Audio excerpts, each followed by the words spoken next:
आपण काही लोकांना भेटतो, पण त्या भेटलेल्या लोकांमध्ये काही लोक आपल्यातच राहून जातात. नमस्कार, 8व्या दिवसामध्ये तुमचं सगळ्यांचं स्वागत आहे आणि आज आपण डायरेक्ट सुरू करूया ह्या डायरीमध्ये लिहिलेल्या एका टॉपिकवरती. जो टॉपिक मला दिलेला आहे ChatGPTने आणि ChatGPTने जो टॉपिक लिहिला त्यावरती मी 1 मिनिटं विचार करून माझ्या डोक्यात काय आहे, हे मी यामध्ये प्रेझेंट केलेलं आहे. खरं सांगायचं तर आज थोडा माइंड एक्झॉस्ट होता. खूप जास्त काम केलेलं होतं. त्यानंतर सकाळी लवकर उठून मेन चॅनलचे व्हिडिओज एडिट केले.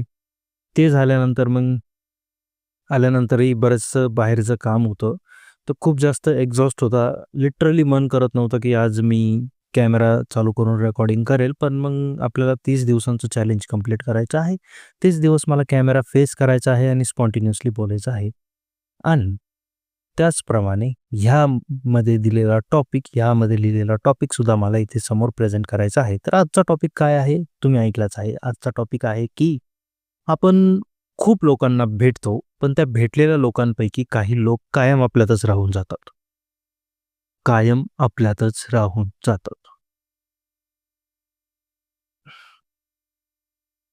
आपल्यात राहून जाता म्हणजे नेमकं काय? हा प्रश्न आहे. आपल्यात राहून जाता म्हणजे जर याला अजून सिम्प्लिफाय करायचं ठरलं, तर मग आपण म्हणू शकतो, की त्या लोकांचे थॉट्स किंवा त्या लोकांची पर्सनॅलिटी किंवा त्या लोकांचं जे काही असेल म्हणजे थॉट प्रोसेस वगैरे ती आपल्यात राहून जाते असं आपण एकंदरीत म्हणू शकतो. तर मग आपल्यात राहून जाणं म्हणजे नक्की आपल्या विचारात राहून जाणं आहे का? की फक्त आपल्या आठवणीत राहून जाणं आहे? तर मग ह्यावरती जरा डीप विचार केला तर मग माझ्या असं लक्षात आलं लिहिता-लिहिता, की नाही, आपल्या आठवणीत राहणं किंवा आपल्या विचारात राहणं म्हणजे आपल्या मनात राहून जाणं असं नाहीये. त्याचं रिझन सांगतो. माझ्यासाठी मनात राहून जाण्याची कन्सेप्ट म्हणजे 3 लेव्हलने आहे. एकतर तुम्ही त्या व्यक्तीसोबत रिलेट करत असाल, तर मग तुम्ही म्हणू शकता ती व्यक्ती मनात आहे. त्यापेक्षा डीपर लेव्हल जर म्हणायची म्हटली, तर त्या व्यक्तीचं काहीतरी इन्स्पिरेशन तुम्ही घेतलं असेल, तर ती व्यक्ती तुमच्या मनात राहून गेली असं तुम्ही म्हणू शकता. आणि त्यानंतरची थर्ड स्टेज, जास्त डीप स्टेज म्हणजे त्या व्यक्तीवरती तुमचं प्रेम असेल, तर तुम्ही म्हणू शकता, की "हां बाबा, ही आमच्या मनात राहून गेलेली आहे." भेटली आणि मनातच राहून गेली कायमची.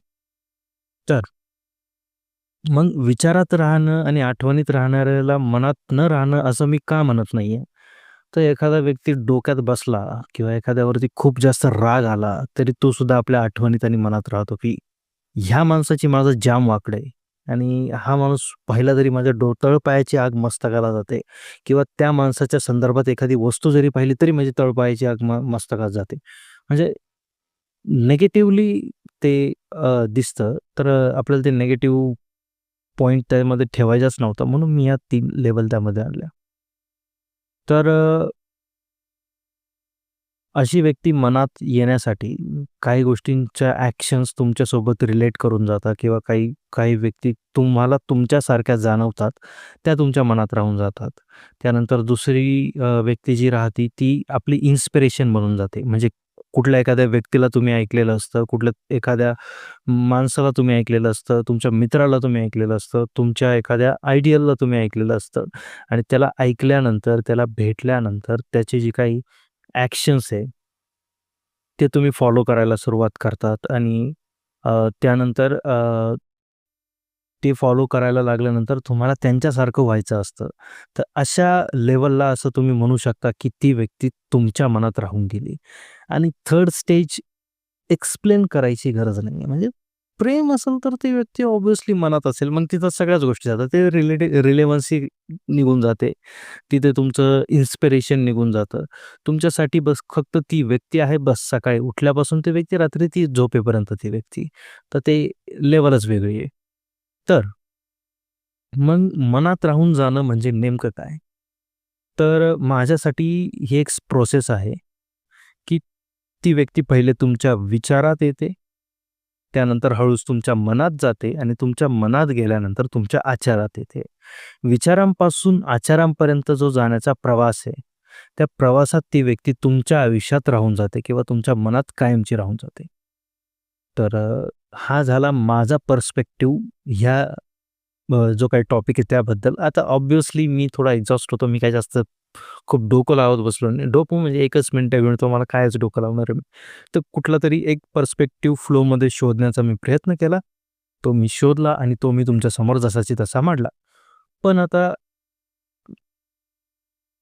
तुमच्या हिशोबाने खूप सारे अजून प्रकार त्यामध्ये येऊ शकतात. खूप सारे पर्स्पेक्टिव्ह निघू शकतात.